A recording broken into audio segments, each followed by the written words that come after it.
되시기를 바랍니다. 우리는 할 수 없지만 하나님이 하시면 우리가 힘을 낼 수가 있습니다. 우리 올해 들어와서 사도신경을 우리가 공부한 지 오늘이 벌써 7번째 시간입니다. 꽤 많이 된 것 같습니다. 여러분이 그동안 6번 동안 6번 사도신경에 대해서 들었는데 어떤 내용에 대해서 공부했는지 혹시 기억이 나십니까? 여기서 또 설명을 하면 잔소리가 되기 때문에 여러분들이 잘 한번 기억해 볼 수 있었으면 좋겠습니다. 어떤 분이 그러더라고요. 목사님 몰래 봐서 사도신경 하는데 이분이 좀 초신자거든요. 도대체 뭔 하는지 모르겠어요. 좀 쉽게 해주세요. 그러더라고요. 근데 제가 오늘 설교를 준비하면서도 이거 어려운데 이것도 어떡하지 그런 생각이 있는데 여러분들이 정신을 바짝 차려서 이 사도신경은 또 교리적인 내용들이 좀 많이 있습니다. 그래서 우리가 중요한 부분이기 때문에 여러분들이 좀 정신을 잘 집중하셔서 그렇게 들을 수 있기를 바랍니다. 오늘 예수님에 대한 세 번째 신앙 고백인 본디오 빌라도에게 고난을 받으셨다라는 내용에 대해서 우리가 저와 함께 공부해 보고자 합니다.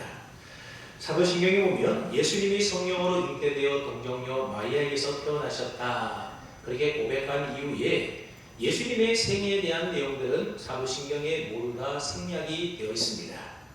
단 이 30년간의 인간 예수로의 삶에 대한 부분만 생략되어 있는 것이 아니라 3년간 공생의 사역 기간에 대해서도 사도신경은 언급하지 않고 그 부분이 생략되어 있다는 겁니다.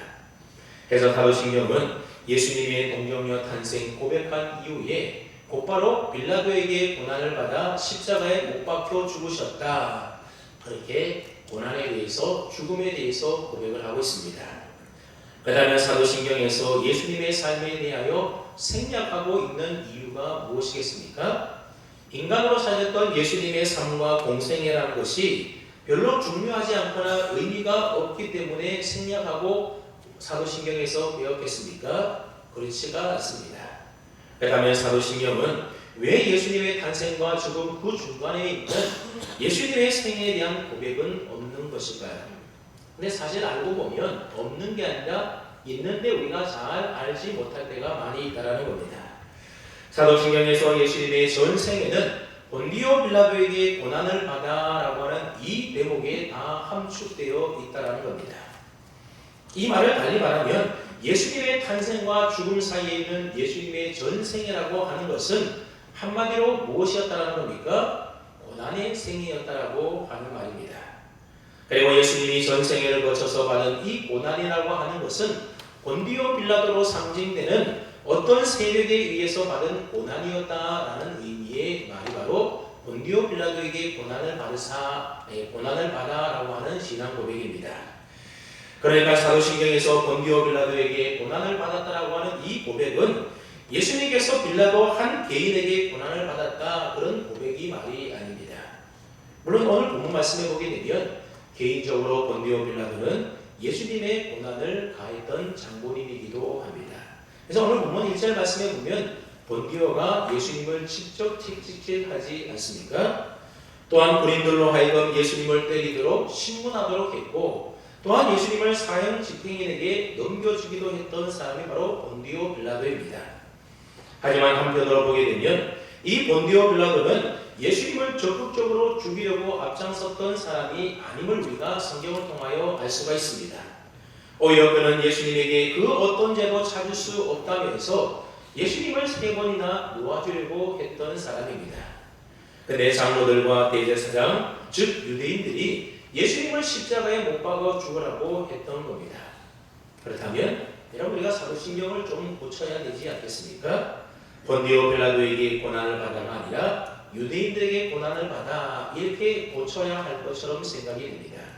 근데 사도신경은 유대인들에게 고난을 받아 이렇게 고백하고 있는 것이 아니라 본디오 빌라도에게 고난을 받아 이렇게 고백하고 있습니다. 왜 그렇겠습니까? 여기서 본디오라고 하는 인물은 당시 세상을 통치하던 로마 황제에 대리했던 유대 총독을 말하는 것입니다.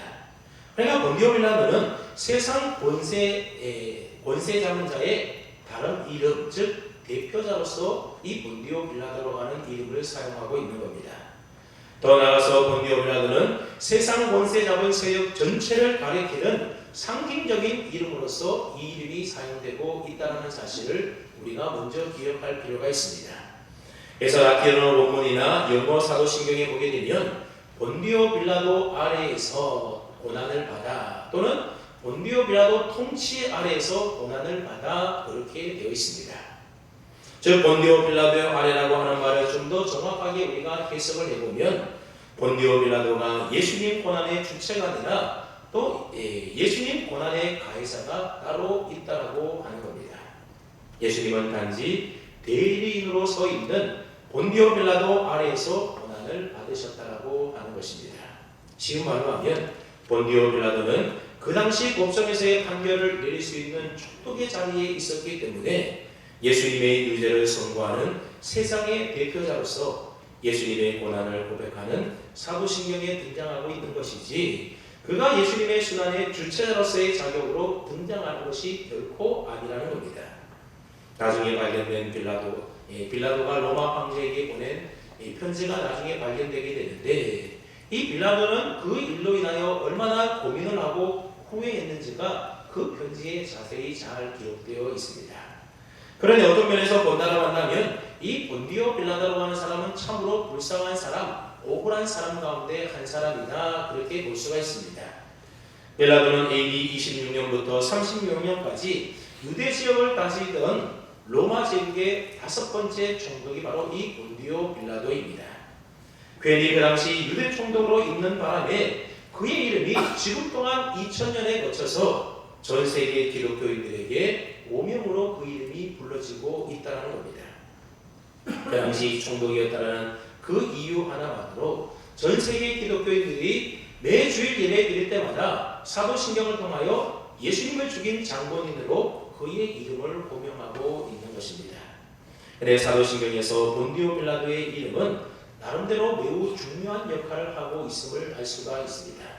그것은 바로 예수님의 고난과 예수님의 십자가에 대한 역사성을 확증해주는 중요한 역할을 바로 이 본디오 빌라도라고 하는 이름이 확증해주고 있다는 겁니다.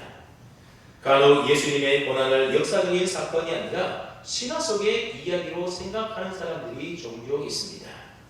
예수님의 제자들이 예수님을 따르는 자들이 마치 실제로 존재하지 않은 예수라고 하는 허구적인 인물을 만들어내어서 유포시킨 것으로 생각하는 신학자들이 있었고 또 그 신학을 따르는 성도들도 있었다는 겁니다. 그런데 본디오 빌라도는 실제로 그 기간 동안에 로마 총독이었다라고 하는 역사적인 기록이 남아 있습니다. 그러니까 이 본디오 빌라도라고 하는 인물은 가상의 인물이 아니라 역사적으로 실존했던 인물이라고 하는 겁니다. 역사적 인물인 본디오 빌라도의 이름이 사도신경에 들어가므로 말미암아 예수님의 고난과 십자가의 죽음이 역사적이라는 사실을 우리가 드러내고 있다라고 하는 겁니다. 아무튼 우리는 본디오 빌라도를 생각할 때에 예수님을 죽인 철행 공로할 나쁜 놈으로만 우리가 볼 것이 아니라 이 세상 권세를 상징하는 대표자로서 우리가 보아야 할 필요가 있다는 겁니다. 그렇게 예수님은 나면서부터 마지막 십자가에 죽는 그 순간까지도 빌라도로 대표되는 세상 권세 잡은 자들의 세력에 의하여 고난을 받으셨다는 것이 바로 본디오 빌라도에게 고난을 받아라고 하는 이 고백의 의미가 되는 것입니다. 그래서 예수님의 탄생과 죽음 그 사이에 있는 예수님의 생애가 본디오 빌라도에게 고난을 받아 이렇게 한 줄로 기록되고 있는 것입니다. 그리고 그 예수님의 전생에는 세상 권세 잡은 자에게 계속해서 고난을 받으시는 인생이었다는 것을 우리에게 말씀해주고 있는 것입니다. 그렇다면 여기에서 우리는 한 가지 질문이 생겨나게 됩니다. 그 질문이 뭔가 하면 예수님께서는 죄인을 구원하시기 위하여 대속의 고난을 받아 십자가에 달려 죽기 위해서 인간의 몸을 입고 이 세상에 오신 분이지 않습니까? 그러니 단순히 예수님이 이 땅에 오신 목적을 이루기 위해서라고 한다면 마지막 순간에 십자가 위에서 고난당하시고 대속의 죽음을 죽으면 된다라고 하는 겁니다.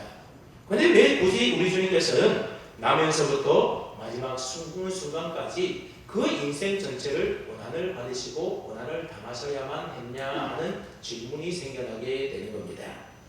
그리고 우리는 왜 신앙 고백에다가 이 고난을 받으셨다는 내용을 넣어서 굳이 고백하느냐 하는 것입니다. 그냥 동정녀 마리아에게서 나시고 십자가에 못 박혀 죽으시고 이렇게 이어져도 별 무리가 없어 보이는데 왜 이 짧은 사도신경 가운데에 예수님의 고난의 삶이 꼭 들어가도록 우리가 신앙 고백을 하는 것이겠습니까? 오늘 저와 여러분 모두가 이 질문에 대한 확실하고 분명한 대답을 가지고 우리가 돌아갈 수 있어야 합니다. 그래야만 본디오 빌라도에게 고난을 받아라고 하는 이 신앙 고백을 우리가 할 때에 이 고백이 단순한 주문이 되지 않게 되는 것입니다. 그래야만 성경이 우리에게 예수님의 고난에 참여해야 한다고 우리가 성경이 우리에게 말하고 있고 또 성경은 우리에게 자기 십자가를 져야 한다고 우리에게 말씀하고 있고 또 우리가 날마다 죽어야 한다고 성경이 말씀하고 있는데 이런 말씀의 의미가 무엇인지에 대해서 비로소 우리는 제대로 정리할 수가 있게 된다는 겁니다.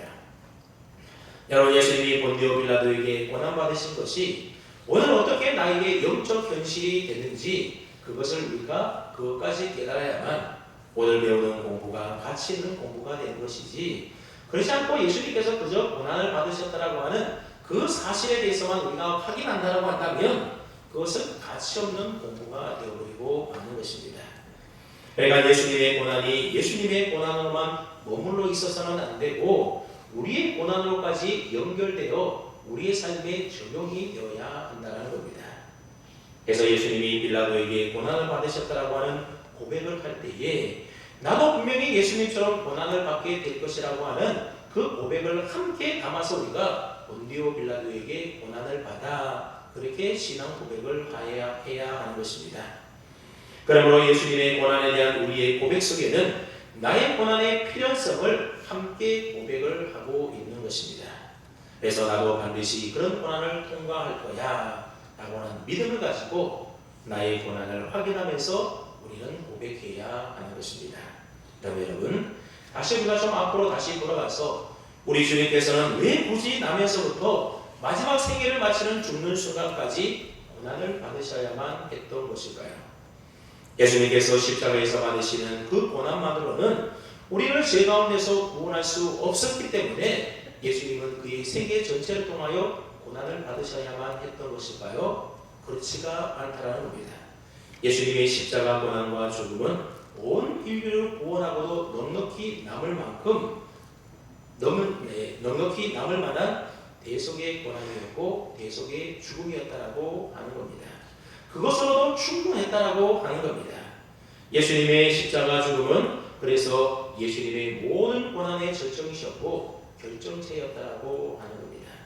하지만 우리 주님의 인생은 마지막 순간 십자가에서 짧은 시간 동안만 고난당하신 것이 아니었다라는 겁니다.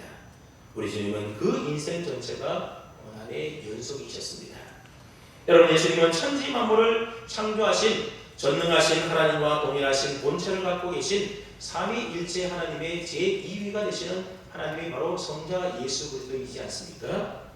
그런데 그 하나님께서 인간의 제한된 육신의 몸을 입고 이 땅에 오셨습니다.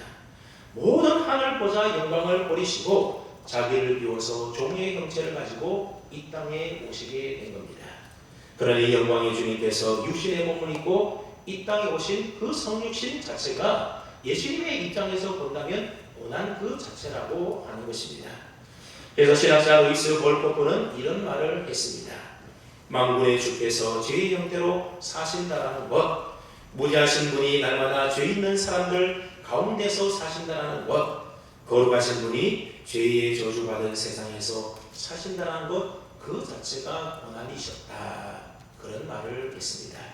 그렇습니다. 예수님이 이 땅에 인간의 몸을 입고 죄의 형태로 사시는 것, 그 다음에 죄인들 사이에 사시는 것, 그 다음에 저주받은 이 땅에 살아가는 것, 그 자체가 예수님에게 바로 고난이셨다라고 하는 겁니다. 더군다나 우리 주님께서는 태어나실 때도 지극히 비천한 모습으로 출생하지 않습니까? 그래서 요셉과 마리아가 호적을 하러 베들레헴에 갔을 때에 변변한 여관 하나 구하지 못해서 짐승이 사는 헛간에서 예수님이 태어나셨습니다. 그리고는 인생의 시작을 짐승들의 밥그릇이기 구유에서 시작하셨다는 겁니다. 또 태어나시자마자 헤롯 대왕이 죽이려고 해서 어린 아기의 몸으로 피난길에 올라야만 했습니다. 그리고 이 일로 인하여 베들레헴 지역의 수많은 아기들이 죽임을 당하는 슬픔을 겪기도 했습니다. 또한 성장 과정에서 없이 사는 부모 아래서 몹시도 가난하게 예수님은 자라셨습니다. 그의 부모가 정결 예식을 행할 때에 다른 사람들처럼 어린 양을 드리지 못해서 값싼 어린 집들을 제물을 드려야 할 정도로 예수님의 집안은 매우 가난했습니다. 그리고 공생의 사역 기간에도 공중의 새들도 깃들 곳이 있고 여우도 굴이 있는데 인자는 머리 둘 곳이 없다라고 하신 그 말씀처럼 예수님은 사셨습니다. 그래서 우리 주님은 평생 자기 소유의 집이나 재산을 한번 가져본 일도 없으셨습니다. 우리 주님은 가족들에게 배척을 당하셨고 친족들로부터 미친 사람 취급을 받기도 했습니다. 백성들을 불쌍히 여기셔서 병든 자를 고쳐주시고 그들 가운데 귀신을 내쫓아 주셨지만 그러나 사람들은 귀신의 왕을 힘입어서 예수님이 귀신을 쫓아낸다라고 하는 말도 안 되는 모함을 예수님은 견디어내셔야만 했습니다. 당대 최고의 라피디였던 종교 지도자들은 철저하게 예수님을 대적하고 예수님을 미워해서 틈만 나면 예수님을 죽일 기회를 찾고 있었습니다. 심지어 3년을 동고동락했던 제자들에 의하여 예수님이 팔리지 않습니까? 뿐만 아니라 나머지 제자들도 그의 스승인 예수님에 대하여 제대로 이해하는 제자가 아무도 없었습니다. 예수님은 십자가의 길을 앞두고 고민하고 있을 그때에 제자들은 영광을 얻은 뒤에 누가 높은 자리를 차지할 것인가 그것을 놓고 서로 울렁거리면서 싸우고 있었다는 겁니다. 그러다가 예수님이 잡히시자 모두 다 예수님을 배신하고 다 도망치지 않습니까? 그리고 예수님은 아무 죄도 없으시지만 채찍과 매를 맞으셨고 로마 병정들은 예수님을 벌거벗기고 홍보를 입힌 상태에서 굵은 가시나무로 만든 가시관을 예수님의 머리에 씌우셨습니다. 그들은 예수님의 손에 황제의 볼을 빗대어서 갈대를 쥐어주면서 예수님의 얼굴에 침을 뱉었습니다. 그리고 예수님의 눈을 가리고 뺨을 때린 후에는 누가 때렸는지 맞춰보라고 조롱까지 했습니다. 또 그 앞에서 엉터리로 절을 하며 비웃고 희롱을 했습니다. 그리고는 결국 십자가의 못을 박아 예수님을 죽였습니다. 그렇게 동명녀 마리아에서 태어나시면서부터 시작된 이 예수님의 고난은 예수님이 십자가에 달려 죽으심으로 겨우 끝나게 되었던 것입니다. 그러니까 예수님의 생애는 그 전체가 고난으로 점철된 생이었다라고 하는 겁니다. 따라서 예수님의 고난은 아브라함 카이퍼가 말한 대로 전체적이며 총체적인 고난의 삶이었다라고 결론을 낼 수가 있습니다. 앞서 말한 대로 영광의 하나님께서 인간의 몸을 취하신 성육신 그 자체가 이미 예수님에게는 순환이셨는데 예수님은 그뿐만 아니라 온갖 많은 고난과 순환을 몸소 겪으셨다라고 하는 겁니다. 그런 의미에서 예수님의 고난은 전체적이고 총체적인 고난이다 그렇게 말할 수가 있는 겁니다. 그러나 여러분 뭐니 해도 예수님의 최대의 고난은 육신적인 고난이 아니라 바로 하나님과 끊어지는 영적인 순환이었다고 하는 사실입니다. 성자 예수님께서는 영원 이래로부터 성자 하나님과의 관계에서 단 한 번도 단절되거나 끊어진 적이 없었습니다. 그러나 우리의 죄 때문에 예수님은 아버지 하나님으로부터 버림을 당하시게 되는 처절한 영적인 고통을 겪으셔야만 했던 겁니다. 여러분 예수님께서 십자가 지시기 전날 밤 겟세마네 동산에 올라가셔서 기도하지 않습니까? 그때 예수님께서 하나님 아버지께 뭐라고 기도를 합니까? 아버지여 할 수만 있거든 이 잔을 내게서 옮기시옵소서. 그러나 나의 원대로 하지 마옵시고 아버지의 원대로 하옵소서 그렇게 기도를 합니다. 우리는 흔히 이 예수님의 기도를 보면서 예수님 우리와 똑같은 인성을 갖고 계신 분이기에 죽음을 두려워하며 십자가를 피하려고 했던 것처럼 우리가 자칫 오해할 수가 있게 된다는 겁니다. 하지만 예수님께서 겟세마네 동산에서 할 수만 있다면 이 잔을 내게서 옮겨달라고 기도하신 것은 예수님께서 육체의 고난을 받으시고 십자가에서 죽는 그 고난이 두려워서 그렇게 이 잔을 내게서 옮겨달라고 기도한 것이 결코 아니라고 하는 사실입니다.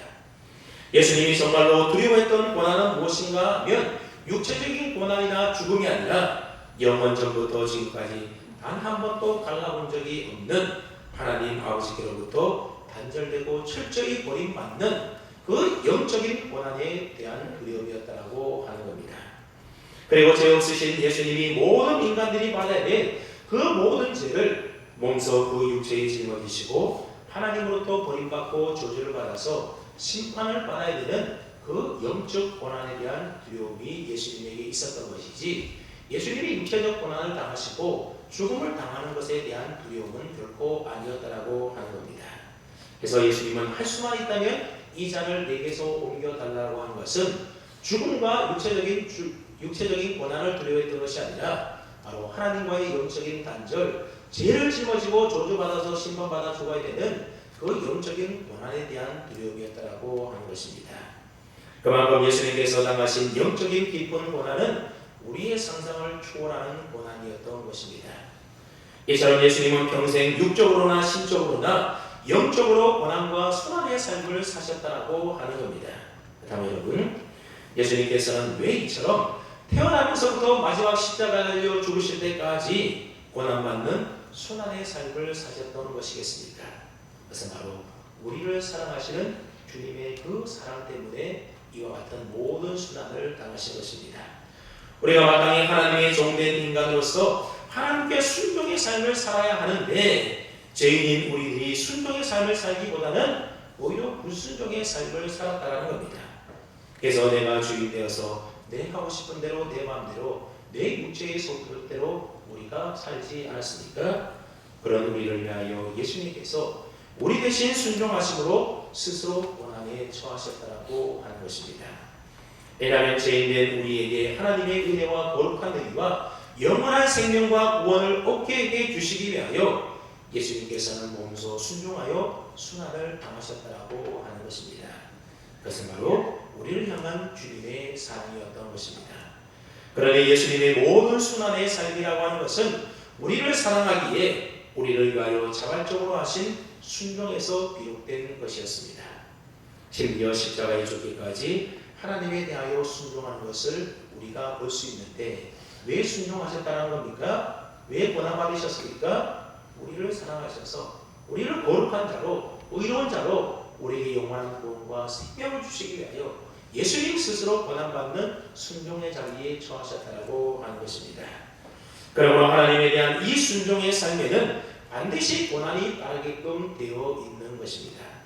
예수님의 생애는 순종의 삶에는 고난이 따르게 된다라고 하는 것을 우리에게 가장 모범적으로 잘 보여주는 것이다 말할 수 있습니다. 그런데 고난으로 요약되는 예수님의 전체의 생애는 죄인된 우리에게는 참으로 유익한 일이 되었습니다. 왜냐하면 예수님께서 순종하심으로 받으신 그 고난으로 인하여서 불순종하던 우리들이 다시금 하나님과의 관계가 회복될 수 있었기 때문입니다. 여러분, 불순종하면 가장 먼저 생각나는 사건이 무엇입니까? 인류 최초의 불순종 사건인 바로 선악과 사건이 생각나지 않습니까? 하나님께서 죄가 없는 무지한 상태에 있었던 이 아담과 하와에게 이 낙원인 에덴 동산에서 영원히 살 수 있도록 조건 하나를 제시해 주었는데, 그 조건이 무엇이었습니까? 선악과를 먹지 말라고 하신 이 하나님의 말씀에 순종하며 사는 것입니다. 그 말씀대로 순종하며 살면 그 낙원에서 쫓겨나는 일 없이 영원히 그곳에서 살 수가 있었다는 겁니다. 이것은 피조물인 우리 인간이 영원한 생명을 얻어서 영생을 누리며 살기 위해서는 하나님의 말씀에 온전히 순종해야 된다는 것을 이 선악과라고 하는 소품을 사용해서 우리에게 설명해 준 사건이라고 볼 수가 있습니다. 너희가 낙원인 에덴 동산에서 영원히 살기 위해서는 어떻게 해야 된다는 겁니까? 하나님의 말에 순종하여 선악과를 먹지 않으면 된다는 겁니다. 쉽게 말하면 하나님의 말씀에 온전히 순종하면 된다는 겁니다. 이처럼 인간은 하나님의 말씀에 온전히 순종할 때에 참된 행복에 이를 수가 있는 겁니다. 영원한 낙원에서 살 수가 있는 것입니다. 이러한 상태를 가리켜서 헬라어는 짜다크, 즉 의의 상태라고 말을 하는 것입니다. 그러니까 하나님과 인간이 서로의 책임과 의무를 성실하게 수행하는 상태, 그 상태를 가리켜서 의라고 말을 합니다. 그러니까 우리 인간이 하나님에게 온전히 순종하는 그 상태, 그 상태가 바로 의라고 하는 것입니다. 그렇게 모지한 자가 하나님의 말씀에 온전히 순종할 때에 의를 힘입어서 영원한 생명을 누리게 되는 영원한 상태가 되는 것입니다. 그런데 우리 인간이 하나님의 말씀을 어기고 불순종함으로 인하여서 죄 없는 상태에서 죄 있는 죄인의 자리로 내려가게 되었던 것입니다. 그래서 의의 상태에서 이제는 불의한 상태로 내려가게 된 것입니다. 그렇게 첫째 아담이 망가뜨려놓은 이 죄와 불의의 문제를 해결하시기 위하여 이 땅에 오신 분이 누구십니까? 그분이 바로 둘째 아담인 예수 그리스도시라는 것입니다. 그래서 지난주에 배웠던 것처럼 예수님은 성령으로 잉태되어 동정녀 마리아에게 나심으로 죄 없는 무죄한 상태로 이 세상에 오셨습니다. 그리고 그러니까 첫째 아담과 동일한 조건을 갖추셨다는 겁니다. 그러나 첫째 아담과 달리 십자가에 죽기까지 하나님의 말씀에 온전히 완전하게 순종하심으로 모든 의의 문제를 완벽하게 예수님이 해결해 주었습니다. 그래서 저와 여러분들은 예수 그리스도의 공로로 거룩한 자가 되었고 의로운 자가 된 것입니다. 즉 우리 인간의 죄의 문제와 의의 문제가 온전한 순종의 삶을 사신 예수 그리스도의 삶과 죽음을 통하여 전부 다 해결되었다는 말입니다. 그리고 그러한 예수님의 온전한 순종의 삶은 고난으로 드러나게 되더라는 것입니다. 첫사람 아담이 의를 불의로 추락시켜 버렸는데 예수님은 그 추락된 불의를 회복시켜서 우리에게 의를 선물로 주시기 위하여 이 땅에 오셨습니다. 그리고 예수님은 나면서부터 하나님의 말씀에 완벽하게 순종해서 우리에게 그 의를 전가시켜 주었다는 겁니다. 그래서 고린도전서 1장 30절에 이렇게 말씀하는데 우리 앞에 한번 자막이 있죠. 함께 뜻을 생각하며 읽어봅니다. 시작.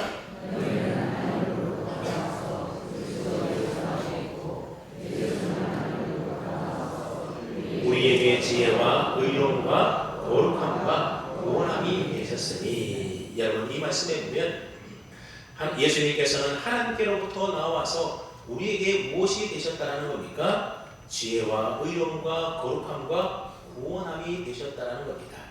그래서 우리는 그 예수님의 공로로 거룩한 자가 되고 의로운 자가 되고 구속을 받아서 영원한 생명을 얻는 자가 되는 것입니다. 그러므로 예수님의 순종하심은 우리에게 얼마나 큰 유익을 가져다 주었는지 모릅니다. 그렇다면 앞에서 누누이 얘기했던 것처럼 하나님께서 온전히 순종하신 이 하나님께 온전히 순종하신 이 예수님의 삶은 왜 고난의 삶으로 나타나셔야만 했던 것일까요?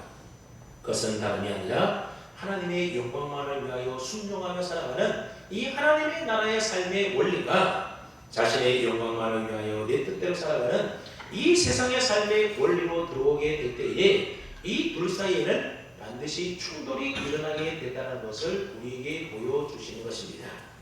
그런데 하나님 나라의 원리로 순종하며 살아가는 하나님의 백성들인 우리는 이 세상에서는 나그네요 이방인이요 바로 소수라고 하는 겁니다. 그에 반하여 세상의 원리에 따라 자기의 영광을 위하여 자기 마음대로 살아가는 세상의 원리를 따라 살아가는 이 세상의 주인은 세상의 원세를 잡은 자라고 하는 겁니다. 그러다 보니 이 둘 사이의 충돌은 피할 수가 없는 것이고 그래서 하나님의 백성들은 이 세상의 주인들로부터 고난을 받게끔 되어 있다라고 하는 겁니다. 여러분 사실 그렇지 않습니까? 우리가 하나님의 말씀에 따라 온전히 믿음으로 순종하며 살아갈 때에 이 세상의 방식대로 살아가는 그러한 세상의 것들과 우리가 반드시 충돌을 일으키게 되는 것입니다. 세상과 적당히 타협하고 세상의 원리에 따라 살게 되면 아무런 고난도 받을 필요가 없지만 하나님의 원리대로 하나님의 말씀대로 그 뜻대로 순종하며 살게 되면 세상의 원리와 충돌을 일으켜서 우리는 고난받고 핍박을 받고 어려움을 겪게 된다고 하는 겁니다. 그래서 우리가 주인이면 고난받을 리가 없겠지만 그러나 우리는 이 세상에서 소수이고 잠시 이 세상에 몰렸다가 떠나는 나그네이기에 이 세상 권세 받은 자들로부터 고난을 당할 수밖에 없다는 겁니다. 그래서 예수님이 이 땅에 내려왔더니 세상은 그가 나실 때부터 그를 학대하게 됩니다.